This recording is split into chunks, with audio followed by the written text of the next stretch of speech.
Welcome. In this video I will show you how to turn off Siri on Apple Watch Ultra 3.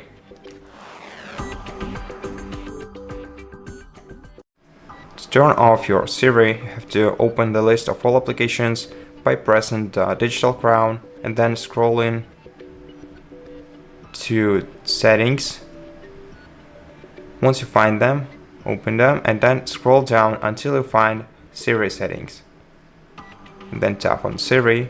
And now to turn it off, you have to turn off all of the available options for calling Siri. So the first one is listen for, change it to off, then go back to this menu, then disable raise to speak and press digital crown features and then confirm by clicking turn off Siri.